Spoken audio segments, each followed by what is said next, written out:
Josué, capítulo 9, versículo 3 ao capítulo 10, versículo 43. Contudo, quando os habitantes de Gibeon souberam do que Josué tinha feito com Jericó e Ai, usaram de astúcia para se salvar. Enviaram mensageiros a Josué e carregaram seus jumentos com sacos gastos e vasilhas de couro velhas e rachadas. Os mensageiros calçavam sandálias gastas e remendadas e vestiam roupas esfarrapadas. E também levavam pães secos e esfarelados. Quando chegaram ao acampamento em Gilgal, disseram a Josué e aos líderes de Israel: Viemos de uma terra distante para pedir que vocês façam um tratado de paz conosco. Os israelitas disseram a esses heveus: Como podemos ter certeza de que não vivem por aqui por perto? Pois, se for o caso, não podemos fazer tratado algum com vocês. Eles responderam: Somos seus servos, mas quem são vocês? Insistiu Josué: De onde vieram? Eles disseram: Seus servos vieram de uma terra muito distante. Ouvimos falar do poder do Senhor, seu Deus, de tudo que ele fez no Egito. Também soubemos do que ele fez aos 2 reis amorreus a leste do Jordão, Seom, rei de Esbom, e Og, rei de Bazã, que vivia em Astarote. Por isso, nossos líderes e todo o nosso povo nos instruíram. Levem provisões para uma viagem longa. Vão encontrar-se com os israelitas e digam-lhes: Somos seus servos, por favor, façam um tratado conosco. Estes pães haviam acabado de sair do forno quando partimos. Agora, como podem ver, estão secos e esfarelados. Essas vasilhas de couro estavam velhas quando as enchemos, mas agora estão rachadas. E nossas roupas e sandálias estão gastas da viagem extremamente longa. Os israelitas examinaram as provisões deles, mas não consultaram o Senhor a respeito. Josué fez um tratado de paz com aqueles homens e garantiu que pouparia a vida deles, e os líderes da comunidade confirmaram um acordo com um juramento. 3 dias depois de fazerem esse tratado, os israelitas descobriram que, na verdade, os gibeonitas viviam ali perto. Partiram de imediato naquela direção e em 3 dias chegaram às cidades dos gibeonitas, chamadas Gibeon, Quefira, Beerote e Quiriate-Jearim. Contudo, não atacaram as cidades, pois os líderes da comunidade haviam feito um juramento em nome do Senhor, o Deus de Israel. Toda a comunidade se queixou contra seus líderes por causa do tratado, mas eles responderam: Uma vez que fizemos um juramento na presença do Senhor, o Deus de Israel, não podemos tocar neles. Temos de deixá-los viver, pois se quebrássemos o juramento, a ira divina cairia sobre nós. Que eles vivam. Assim, os israelitas colocaram para cortar lenha e carregar água para toda a comunidade, de acordo com a decisão dos líderes. Josué reuniu os gibeonitas e lhes disse: Por que vocês mentiram para nós? Por que disseram que viviam numa terra distante da nossa, quando na verdade vivem aqui perto? Sejam amaldiçoados. De agora em diante, vocês serão sempre servos, encarregados de cortar lenha e carregar água para a casa do meu Deus. Eles responderam: Agimos desse modo porque foi anunciado a nós, seu servo, que o Senhor, seu Deus, havia ordenado a seu servo Moisés que desse a vocês toda esta terra e que destruísse todos os seus habitantes. Tememos muito por nossa vida por causa de vocês. Agora estamos em suas mãos. Façam conosco o que lhes parecer correto. Assim, Josué livrou os gibeonitas e não permitiu que os israelitas os matassem. Naquele dia, porém, encarregou-os de cortar lenha e carregar água para toda a comunidade de Israel e para o altar do Senhor, no lugar que o Senhor escolhesse construí-lo. Isso é o que fazem até hoje. Adoni-Zedeque, rei de Jerusalém, soube que Josué havia capturado e destruído completamente a cidade de Ai e matado seu rei, assim como tinha destruído a cidade de Jericó e matado seu rei. Também soube que os gibeonitas haviam feito um tratado de paz com Israel e agora viviam no meio deles. Ele e seu povo tiveram muito medo, pois Gibeon era uma cidade grande, como as cidades reais, ainda maior que a cidade de Ai, e os gibeonitas eram guerreiros valentes. Por isso, Adonisedeque, rei de Jerusalém, enviou mensageiros a vários outros reis: a Orão, rei de Hebron, a Pirã, rei de Jarmute, a Jafia, rei de Laquis, e a Debir, rei de Eglon. Venham e ajudem-me a destruir Gibeon, pois seu povo fez um tratado de paz com Josué e os israelitas, pediu ele. Então os 5 reis amorreus uniram seus exércitos para atacar juntos. Posicionaram suas tropas perto de Gibeon e avançaram contra ela. Os homens de Gibeon enviaram mensageiros a Josué em seu acampamento em Gilgal. Não abandone seus servos, suplicaram. Venham depressa e salve-nos. Ajude-nos, pois todos os reis amorreus que vivem na região montanhosa uniram forças para nos atacar. Josué e todo o seu exército, incluindo seus melhores guerreiros, partiram de Gilgal para Gibeon. Não tenha medo desses reis, disse o Senhor a Josué. Eu os entregarei em suas mãos, nenhum deles será capaz de resistir a você. Josué marchou a noite toda desde Gilgal e pegou os exércitos amorreus de surpresa. O Senhor trouxe pânico sobre os amorreus, e o exército de Israel massacrou muitos deles em Gibeon. Perseguiram o inimigo ao longo da subida para Bet-Horon, matando os amorreus até Azeca e Maquedá. Enquanto os amorreus recuavam pelo caminho de Bet-Horon, o Senhor os destruiu com uma terrível chuva de pedras de granizo que ele enviou do céu e que continuou até chegarem a Azeca. As pedras eliminaram mais inimigos do que os israelitas mataram à espada. No dia em que o Senhor deu aos israelitas vitória sobre os amorreus, Josué orou ao Senhor diante do povo e disse: que o sol pare sobre Gibeon e a lua sobre o vale de Aijalon. O sol parou e a lua ficou onde estava, até que o povo tivesse derrotado seus inimigos. Acaso esse acampamento não está registrado no livro de Jadar? O sol parou no meio do céu e não se pôs por cerca de um dia inteiro. Nunca antes nem depois houve um dia semelhante. Quando o Senhor respondeu a uma oração como essa, certamente o Senhor lutou por Israel naquele dia. Então Josué e todo o exército de Israel voltaram ao acampamento em Gilgal. Durante a batalha, os 5 reis fugiram e se esconderam numa caverna em Maquedá. Quando Josué soube que eles haviam sido encontrados, deu a seguinte ordem: fechem a entrada da caverna com pedras grandes e ponham guardas ali, para que os reis não saiam. Quanto aos demais soldados, continuem a perseguir os inimigos e matem-os da retaguarda. Não deixem que voltem às suas cidades, pois o Senhor, seu Deus, lhes deu vitória sobre eles. Assim, Josué e o exército israelita continuaram a aniquilar o inimigo.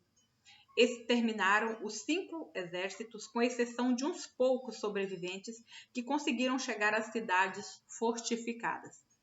As tropas voltaram em segurança para Josué no acampamento de Maquedá. Depois disso, ninguém se atreveu a dizer uma palavra contra o povo de Israel. Então Josué ordenou: removam as pedras que estão na entrada da caverna e tragam os 5 reis para cá. Eles tiraram da caverna os 5 reis da cidade de Jerusalém, Hebron, Jarmute, Laquis e Eglon. Os reis foram trazidos para fora diante de Josué, e ele ordenou aos comandantes de seu exército: venham e coloquem o pé sobre o pescoço dos reis. E eles obedeceram. Não tenham medo nem desanime, disse Josué. Sejam fortes e corajosos, pois isso é que o Senhor fará com todos os inimigos que vocês enfrentarem. Então Josué matou os 5 reis e os pendurou em 5 árvores, onde ficaram até a tarde. Ao entardecer, Josué ordenou que os corpos fossem tirados das árvores e lançados na caverna onde os reis haviam se escondido. A entrada da caverna foi fechada com pedras grandes que estão lá até hoje. Naquele mesmo dia, Josué tomou a cidade de Maquedá e a destruiu. Matou todos os seus habitantes, incluindo o rei, sem deixar sobreviventes. Destruiu todos eles e matou o rei de Maquedá, como havia feito com o rei de Jericó. Então Josué e todo o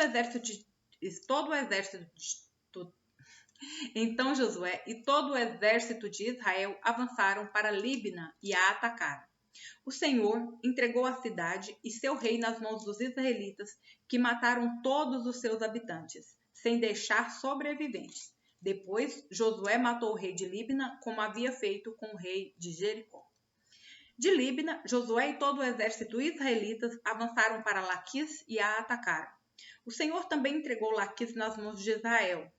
Josué a tomou no segundo dia e matou todos os seus habitantes, como havia feito com Líbina. Durante o ataque a Laquis, Orão, rei de Gezer, chegou com seu exército para ajudar a defender a cidade, mas os homens de Josué mataram o rei e seu exército, sem deixar sobreviventes. Em seguida, Josué e todo o exército israelita avançaram para Eglon e a atacaram. Tomaram a cidade naquele dia e mataram todos os seus habitantes. Destruíram todos, como havia feito com Laquis. De Eglon, Josué e todo o exército de Israel subiram para Hebrom e a atacaram. Tomaram a cidade e mataram todos os seus habitantes. Fizeram o mesmo com todos os povoados vizinhos. Destruíram toda a população, como havia feito com Eglon. Então Josué e todo o exército israelitas voltaram e atacaram Debir. Tomaram a cidade, o rei e todos os povoados vizinhos. Destruíram todos, sem deixar sobreviventes. Fizeram com Debir e seu rei o mesmo que havia feito com Hebrom, Líbina e seus reis. Assim Josué conquistou toda a região montanhosa, o Neguebe, as colinas do oeste e as encostas dos montes, derrotando todos os seus reis. Destruiu todos na terra, sem deixar sobreviventes, conforme o Senhor, o Deus de Israel, havia ordenado. Josué os massacrou de Cades-Barneia a Gaza, e da região ao redor de Gósen até Gibeon.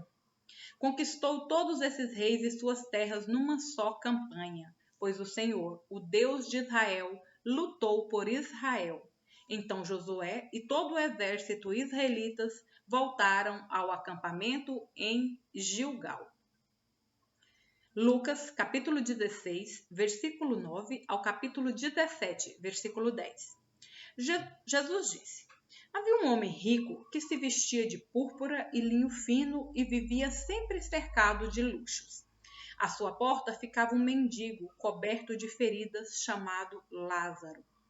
Ele ansiava comer o que caía da mesa do homem rico, e os cachorros vinham lamber suas feridas abertas. Por fim, o mendigo morreu, e os anjos o levaram para junto de Abraão. O rico também morreu e foi sepultado. E foi para o lugar dos mortos. Ali, em tormento, ele viu Abraão de longe com Lázaro ao seu lado. O rico gritou: Pai Abraão, tenha compaixão de mim. Mande Lázaro aqui para que molhe a ponta do dedo em água e refresque minha língua. Estou em agonia nessas chamas. Abraão, porém, respondeu: Filho, lembre-se de que durante a vida você teve tudo o que queria e Lázaro não teve coisa alguma. Agora ele está aqui sendo consolado e você está em agonia. Além do mais, há entre nós um grande abismo. Ninguém daqui pode atravessar para o seu lado e ninguém daí pode atravessar para o nosso. Então o rico disse: Por favor, pai Abraão, pelo menos mande Lázaro à casa de meu pai, pois tenho 5 irmãos e quero avisá-los para que não terminem neste lugar de tormento. Moisés e os profetas já os avisaram, respondeu Abraão. Seus irmãos podem ouvir o que eles disseram. Então o rico disse: Não, pai Abraão, mas se alguém dentre os mortos lhe fosse enviado, eles se arrependeriam. Abraão, porém, disse: Se eles não ouvem Moisés e os profetas, não se convencerão, mesmo que alguém ressuscite dos mortos. Jesus disse a seus discípulos: Sempre haverá o que leve as pessoas a caírem em pecado, mas que aflição espera quem causa a tentação. Seria melhor ser lançado no mar com uma pedra de moinho amarrada ao pescoço que fazer um destes pequeninos pecar. Portanto, tenham cuidado. Se um irmão pecar, repreenda-o, e se ele arrepender, perdoe-o. Mesmo que ele peque contra você 7 vezes por dia, e cada vez se arrependa e peça perdão, perdoe-o. Os apóstolos disseram ao Senhor: Faça nossa fé crescer. O Senhor respondeu: Se tivessem fé, ainda que tão pequena quanto um grão de mostarda, poderiam dizer a esta amoreira: arranque-se e plante-se no mar, e ela lhes obedeceria. Quando um servo chega do campo depois de arar ou cuidar das ovelhas, o Senhor lhe diz: Venha logo para a mesa comer conosco? Não. Ele diz: Prepare minha refeição, apronte-se e sirva-me enquanto como e bebo. Você pode comer depois. E acaso o Senhor agradece ao servo por fazer o que lhe foi ordenado? Da mesma forma, quando vocês obedecem, devem dizer: somos servos inúteis, apenas cumprimos nosso dever.